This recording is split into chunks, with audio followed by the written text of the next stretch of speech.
Hi guys, Jess, Ronne here, along with my little helper Annabelle. And it's been a while since we've made one of these baking tutorials, and I thought it was high time. So it is also Maundy Thursday. And this is a term that I wasn't really all that familiar with until recently. And I've always heard the term, but didn't really know what it meant. And so Ryan and I looked it up, and it's actually in honor, bless you, of the Lord's Last Supper before he was taken away to be crucified tomorrow on Good Friday. So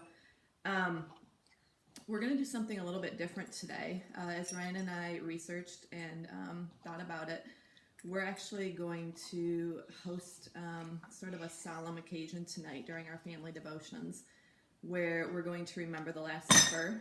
And part of that remembrance, honey, put it down please. Part of that remembrance will include unleavened bread, which is part of the whole tradition. And then we have some grape juice that we're going to take and just have a time of prayer and remembrance in honor of Good Friday, and also in honor of the Easter celebration, which is coming up on Sunday. So I'm inviting you into my kitchen today to watch me make unleavened bread for the first time, which is just basically bread without yeast. And I am not sure how it's going to turn out, but you are welcome to come along for the ride. So this is just a recipe that I pulled off of Pinterest. Very simple. Half a cup of water and 2 tablespoons of oil. And I just used extra virgin olive oil. And you just dump all of this right into the mixing bowl, and then a teaspoon of salt. And what we have here is just kosher salt. As you can see, she's very reverent about this whole process. And then 2 tablespoons of sugar. And I don't think this should affect it. I have some coconut sugar going on in here, something that I decided to try the other day. It was actually on clearance at Kroger, and I thought, yeah, I'll give that a shot. So 2 tablespoons of sugar. So we have salt, oil, sugar, water, and then a cup and a half of flour. And again, my favorite flour, Great River Organic Milling Company. Sorry, I was chopping off my head a little bit there. We buy it in these 25-pound bags off of Amazon. Absolutely love it. It's fantastic flour. No preservatives, no junk. So we're shooting for a cup and a half here. This is fun. Is that fun? She loves making these videos. As you can see, she has her chocolate chips because that's what she thinks the video is all about. So I don't think we're going to add chocolate chips to the unleavened bread. All right, and then you just mix it up.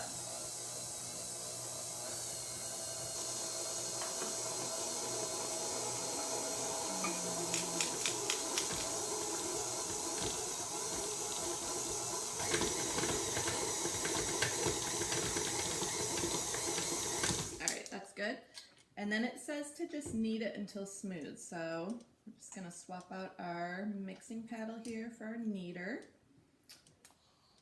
And again, like I was saying, Maundy Thursday isn't really a tradition that I grew up with. I don't know why. I went to lots of different denominations as a child, non-denominational and Assembly of God and Christian Reformed and Reformed, and I don't remember it ever really being a thing. And then recently, as I've been exploring more of these faith traditions, I just thought, yeah, that's something I would really like to incorporate into my life and to make my family aware of as well. And if we can have a time of remembrance and prayer and just appreciation for what our Lord and Savior is about to do, I think that's a good thing. So, Mama, this is fun. you like this, don't you? It doesn't look like it's going to take too long for this to get smooth, as it's coming together pretty quickly.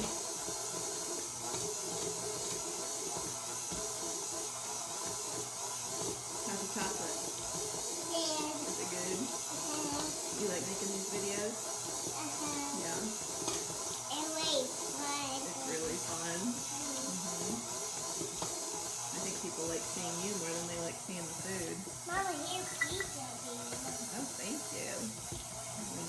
don't we? We're eating. Wait a minute, there's chocolate chip. Right. All right. So that didn't take real long at all. So what we have here, like I said, I've never made this before. It's just a real smooth ball of dough, unleavened dough. So now the recipe that I found, and again, there are quite a few recipes on Pinterest that you can find, called to roll it out to about a 1/4 inch thick. So we're just gonna sprinkle a little flour on this a minute. Are you gonna help Mama roll? And probably a little flour underneath too. Remove your chocolate chips. I suppose we could put chocolate chips in it, but I don't know that I want to get that tradition started. All right, can you roll it? No, put a little too much flour on there.